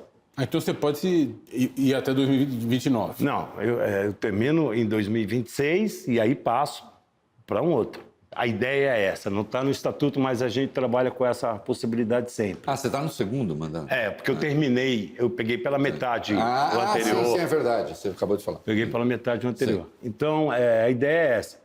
As eleições é de forma direta, todos os trabalhadores que são associados do sindicato votam, mas nós temos eleições 2 turnos. O primeiro turno se elegem os comitês sindicais, antiga comissão de fábrica. Então, na fábrica, para o cara ser presidente do sindicato, ele tem que ser eleito primeiro comitê, senão ele não pode ser. Então, o primeiro turno se elege os comitês sindicais e o segundo turno se elege o conselho e o presidente. Só pode ser presidente quem... eu não posso ser presidente do sindicato se eu não me eleger lá na minha fábrica. Nem minha fábrica me quer, como que eu vou ser? Então, em 2 turnos que acontecem as eleições. Quantas fábricas hoje estão... Quais são os centros de contratação que estão cobertos pelos sindicatos metalúrgicos? A nossa base territorial, na verdade, é São Bernardo do Campo, Diadema, Ribeirão Pires e Rio Grande da Serra. E quantas fábricas estão ali, mais ou menos? Na nossa base tem mais de 5.000 fábricas. Se você contar, tem fábrica que tem 1 trabalhador. Mas está na nossa base, 2 trabalhadores. Aquelas oficinas pequenininhas são da nossa base. Então tem um número grande de empresas. O ABC não morreu, do jeito que o pessoal fala. 1/3 ainda da economia do ABC é oriundo da indústria. Ainda é 1/3? Porque o pessoal, o ABC morreu. Não morreu. E o trabalhador sindicalizado frequenta o sindicato? Ele vai, ele participa? Frequenta. Te dá muito trabalho? Não, eu gosto de ver o sindicato quando está muvucado. Você falou lá assim, no sindicato tem comissão. Lá tem comissão de mulheres, comissão dos negros, tem a questão dos jovens, das pessoas com deficiência, tem comissão de cultura. Eu gosto de ver quando está muvucado, quando está barulheira. Porque aí a reunião do pessoal da Volks, no andar, lá no Celso Daniel, que é a escola de formação, está o pessoal da Mercedes quebrando pau. Eu gosto de ver isso aí. Eu não gosto de silêncio em sindicato. O sindicato tem que ter vida. Entendeu? Você enfrenta uma oposição? Não tem. Tem alguns questionamentos internos, mas eu não encaro oposição, Reinaldo. Não é uma oposição, não tem uma oposição de direita e nem de esquerda. Eu gostava quando tinha oposição de esquerda. Você gostava de ir lá enfrentar o PSOL? Não, porque os discursos eram legal. Ali era uma formação, sabe? A convergência socialista. Oxe, foi quando eu comecei. Então, e os discursos lá, sabe? Eu vi os oradores. Não. Sumiu? Eu gostava quando tinha os congressos da CUT que voava cadeira. Agora nem voa cadeira, voa mais. Eu gostava desse tempo. Isso é formação política. Entendeu? É formação. Adorava isso. Eu gostava de ir para os congressos da CUT para ver o couro comer. Não, porque os trabalhadores e papapá, e o outro não, porque o socialismo não, porque não sei o quê. Aqui você atribui uma certa... ali, então, essa coisa mais fria, mais... Eu me lembro que muitas vezes a gente fazia paralisações porque a gente queria diálogo. E não tinha. A gente ia negociar com uma empresa, não tinha diálogo. A empresa não recebia. Entregava uma pauta, não respondia. E a gente queria diálogo, seja com as empresas, seja com o governo. Eu acho que diminuiu a partir do momento que a gente conquistou o diálogo. Porque hoje em dia, a gente vai lá em Brasília, é recebido, como você disse. Hoje em dia, as empresas discutem com o sindicato investimentos. Né? Mas eu fiquei com uma curiosidade Então, aqui. acho que não tem um motivo. Ninguém gosta de fazer greve. Sim. Só faz, não tem jeito. Eu não gosto de fazer greve, eu prefiro resolver no diálogo. Exceção feita alguns estudantes da USP, porque também não tem a menor importância mesmo, e agora vai arrumo confusão, não adianta. Né? E não tem a menor importância e ainda incentiva a extrema-direita que quer privatizar a USP. Vocês estão de parabéns, nunca vi uma greve tão inteligente. É uma greve asnal, né? Eu espero que acabe logo. Mas eu fiquei...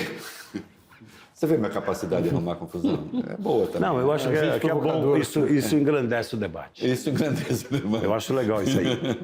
Mas eu fiquei curioso, a extrema-esquerda se desinteressou dessa militância mais sindical? Ela fica definitivamente lá campo das impedindo, minorias, impedindo aula na USP e discutindo,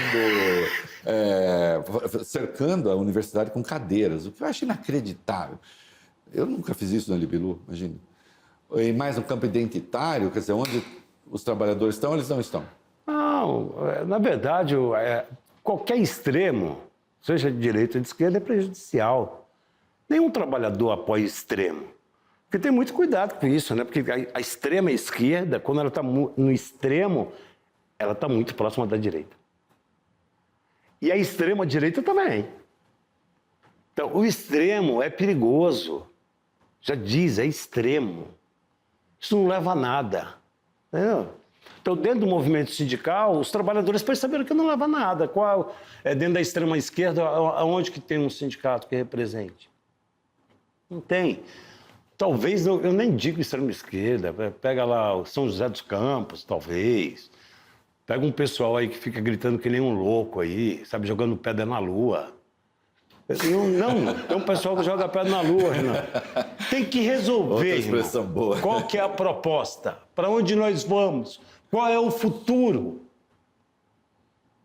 Para onde nós vamos? Eu quero saber disso. E o ministro do Trabalho tem agido bem? O ministro do Trabalho... Marinho é legal, hein? O Marinho é legal. O Marinho tá, o ministro Luiz Marinho é oriundo do sindicato dos Nós metalúrgicos. convidamos já o Marinho para vir aqui? Vamos convidar agora. Convida o Marinho. Dá uma bela entrevista. O Marinho uma figura é legal. sensacional. O Marinho está debatendo bem esse negócio aí dos aplicativos, né? Ele está se esforçando nessa questão aí do financiamento do movimento sindical. Como é a tua relação com ele, primeiro? É boa, eu gosto do Marinho, pô. O Marinho, de vez em quando, ele dá... Eu falo assim... Não achei tão animada a sua expressão. Olha, Não, porque eu percebi direito, vai. Pode reclamar, ele não tá vendo. Não, Maria é gente boa, Maria é fechamento. É que ele tem um lado equino.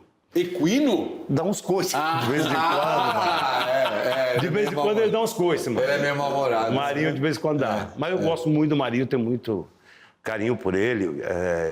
Marinho passou alguns momentos difíceis no sindicato, eu estava junto com ele. De você, mas você tem um lado equino, você vai achar que... Não, mas você entendeu, né, o lado verdade. equino. Não, é um lado que dá uns coices de vez em quando, sabe? Mas eu gosto muito. E ele foi presidente em que período? Poxa, eu não lembro. 92, Eu sou péssimo de memória, cara. 92, foi isso aí mesmo. Acho que o Marinho, ele ficou, se eu não me engano, 3 mandatos, eu acho. Lembra que eu falei que a gente normalmente fica 2? Ele ficou 3. Entendeu? Vicentinho, que é deputado, foi Tinha antes outra figura dele. incrível. Os companheiros. E cita quem... Companheiros. Eu, quando era pequeno, lá no Rio Grande do Norte, não tinha brinquedo, brincava com os ossos. Eu me senti assim. Não vou nem colocar em votação. A sua imitação é muito boa. Né? Vicentinho é uma figuraça. Vicentinho. O Meneghelli foi presidente do sindicato também, né? Jair Meneghelli, palmeirense. Foi presidente do sindicato, foi deputado. Continua com a cara brava? Rapaz, o Meneghelli é uma figuraça, mano. Ele é uma figuraça. É gente boa demais. Ele foi o primeiro presidente da CUT, né? O Jair Meneghelli. Sim. Então, Jair Meneghelli, Luiz Marinho, Vicentinho, o Fejó, tá no governo, né? Trabalhando com a Esther. Lá, Ministro tá lá. Esther. O Sérgio Nobre. Fazendo reforma administrativa. Pensando em reforma. Fazer reforma administrativa é dizer não para sindicato, né? Sim, claro. Quero um momento. Não dá. Ele tem que fazer isso, né? Em muitos aspectos, sim. A CUT, o movimento sindical, há muito tempo você tem esse debate já, diz assim, vive excessivamente do funcionalismo público. E a inserção no mercado, nas empresas privadas, é menor. E justamente por ter uma base grande no serviço público, na verdade, corre menos riscos, porque o serviço público protege mais os trabalhadores. Você acha que essa crítica procede? Primeiro, é verdade que a parcela considerável é dos servidores? Dentro da CUT, a maioria são trabalhadores rurais, eu acho que em primeiro, depois servidores. Tá. Pega, sei lá, aqui em São Paulo, a POSP é um grande sindicato. Sim. Então, eu acho que isso não interfere, porque hoje o presidente da CUT é da iniciativa privada, que é um trabalhador na Mercedes-Benz, como eu. A vice-presidente Quem é o presidente da CUT? Sérgio Nobre. trabalhador na Mercedes, foi presidente dos metalúrgicos da ABC. A Gilvândia é da iniciativa privada, que ela é de um banco, né? Então, a direção da CUT, hoje quem preside e a vice-presidência é da iniciativa privada. Eu acho que não. Eu acho que o movimento sindical, na verdade, tem que se ater para discutir o modelo de sindicato que existe hoje, que eu acho que a gente precisava discutir o futuro disso. Eu acho que não se sustenta do jeito que é hoje.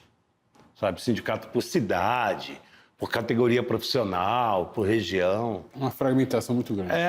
Então, sabe, o meu sonho era fazer um sindicato nacional. Você entendeu? acha que isso começa a ser discutido onde? Eu acho que tem que começar a partir dos próprios sindicatos, né? Você acha que há alguma chance? Porque o Brasil é o único país que tem uma central única e depois mais 5, né? 11. Não, então... Tem a central única e mais 5. Não, então, eu acredito que os grandes sindicatos do país têm que colocar isso na pauta. Não pode ter aquela vaidade. Para isso? A gente começou, Reinaldo, a debater essa criação do Sindicato Nacional dos Trabalhadores na Indústria. Eu tenho que falar para o cara que ele não vai perder a sede dele lá. Sim. Sabe? Eu tenho que dizer isso para ele. Eu tenho que construir outro modelo de negociação. Sabe? É isso. O que não serve é isso. É que ele pensa que depois vão querer falar com você, porque você vem no grande sindicato, mas não vão querer falar com ele. Então, eu tenho que dizer isso. Eu tenho que criar uma política, por exemplo, para que a gente possa constituir uma direção desse sindicato e fazer o revezamento. Sabe? Enfim, mas só que o movimento sindical é difícil. Né? Porque se eu falo, poxa, o cara olha para a cadeira dele, ele pensa que vai perder a cadeira dele, né? E, finalmente, a questão sindical, minha última. Fica bom. Jornada... O programa é seu também. Jornada de 4 dias, que está se debatendo muito por aí. De saída, eu noto um problema. Quer dizer, você tem alguns setores que... Por exemplo, os professores, por que eles vão trabalhar 5 dias? Esse 5º dia dos professores a gente tira. Esse é um debate que está em curso entre os trabalhadores ou não? É uma coisa lá quando entra a questão do serviço público, cria essa dificuldade mesmo, né? Porque aí o cara fala, pô, mas meu filho só vai estudar 4 dias, né? Isso. Eu acho que tem que ser um processo, Reinaldo, sabe? Aonde que caberia isso aí hoje? Sabe, nas privadas hoje, nas empresas privadas, caberia. Antigamente se falava, quando a gente falava de redução por 40 horas, que as empresas iam perder competitividade. Hoje esse discurso não cabe mais. As empresas não vão, ao contrário. Sabe? Elas vão ganhar. Estão querendo tirar um dia da semana, né? Já estão pensando nisso. Por isso que jornada de 4 dias. Jornada de 4 dias, que o Reinaldo estava falando. Então, eu acho que alguns setores cabem, que é os trabalhadores da saúde, né? Por exemplo, talvez... não pode. Então, mas aí, Reinaldo, eu vou... Porque teria de contratar muito mais, aí não tem dinheiro. Opa! Aí o governo falando que tem dinheiro para contratar, entendeu? É um debate a ser feito, porque isso pode gerar emprego, entendeu? Estou falando para o trabalhador ter a semana de 4 dias, não o hospital vai, sei lá, funcionar só 4 dias. Eu estou falando que o professor tem que ter 4 dias, não a escola, vai, sei lá. É um debate para ser feito. Eu acho que seria positivo na questão da criação de empregos. Agora precisa ver como é que faz para pagar, né? Precisa ter recurso aí, precisa falar lá com o ministro da Economia para liberar uma moeda para pagar esse povo aí. Ele não vai liberar. Ministro da Economia Está raspando o tacho, tadinho. Ele não vai liberar. Não, nós estamos terminando. 90 minutos já se passaram. Caraca. Por incrível que pareça, parecem 5 minutos, mas porque o papo tá bom. Você disse, a última pergunta é a seguinte, você disse que conversa com Deus e todo mundo, né? 2 pessoas. Mas você passou um pedaço do seu mandato sob o governo Bolsonaro. E agora o governador do seu estado é o Tarcísio, da base do Bolsonaro. Não tem problema, não. Como é que foi ser presidente dos metalúrgicos, tão ligado ao Lula, enquanto o Bolsonaro era presidente e agora com o Tarcísio? Conversou com ele? Eu fui lá, Reinaldo. Ó, você falou com o Bolsonaro? Não. Ó, eu fui lá... Eu dei a mão pra você? Meu companheiro. Ó, Gosto muito a fonte fechou, não fechou? Fechou. Aí nós fomos lá em Brasília, né? Uhum. Aí o presidente estava viajando. Uhum. Ficou o vice. O vice estava com o presidente. General Mourão. Senhor Mourão, muito agradecido por nos ceder um tempo. questão do fechamento da Ford, muito nos preocupa, a questão dos empregos, os empregos na cadeia, e pá, e arrecadação, e pá, e pá, e pá. Ficamos lá 3 horas lá falando com o maluco. Ele falou, mano, a economia cuida disso. Isso é problema de mercado. Ah, nem aí. Nem aí. É que se lasque. Vamos falar da reforma da Previdência. Com o senhor Mourão. Senhor Mourão, poxa, a questão da Previdência, o trabalhador precisa aposentar, pá. Vocês vieram no lugar errado. Vocês têm que conversar lá no Congresso. Converse com seus representantes. Vem aí. O Tarcísio aqui, governador de São Paulo, isso que eu estava dizendo para vocês, que a gente quer trazer investimentos para São Paulo. Sabe, quer trazer entrantes, novas fábricas, gerar emprego, arrecadação e tal. Mas tem um impeditivo, aqui o ICMS é muito alto, né? Aí fomos na Casa Civil, aqui do governador de São Paulo, para colocar essa preocupação, trazer propostas e tal. Foram educados conosco. Foram educados. Olharam, receberam, pediram para que a gente mandasse alguns documentos que nós vamos enviar, porque o diálogo, acima de tudo, tem que prevalecer o respeito. Não é porque é de um outro partido, ele é governador, ele foi eleito. Eu tenho que conversar com ele, e eu vou conversar. Porque eu quero trazer investimento para cá, e espero que ele queira também. A gente faz junto, pô. Você está dizendo é que a recepção, no caso do Tarcísio aqui, foi muito mais fácil. Muito melhor. Educado, sabe? Oferece café, mano, pra você quando você chega. Foi legal isso aí. O Mourão nem um cafezinho rolou? Que esquece isso aí. Não tem nada disso aí, não. Genial. Lá não tinha, porque ele não estava nem aí, gente. Sabe o cara tá preocupado com o pessoal me doar uma montadora no país? O negócio deles era plantar soja, milho, matar índio e derrubar árvore, pô. Era só isso. Tá preocupado com a indústria? Ainda mais de ABC. Aí que se lasque mesmo. Você gostou Daqui? dessa entrevista? Adorei, poxa, adorei. Maravilhoso. Obrigado. A gente termina aqui assim, ó. Ó, Muito bom, dá obrigado. like, se inscreva no canal, tá certo? Tá vendo? Uma entrevista é melhor do que a outra, é isso aí. Obrigado. Obrigado.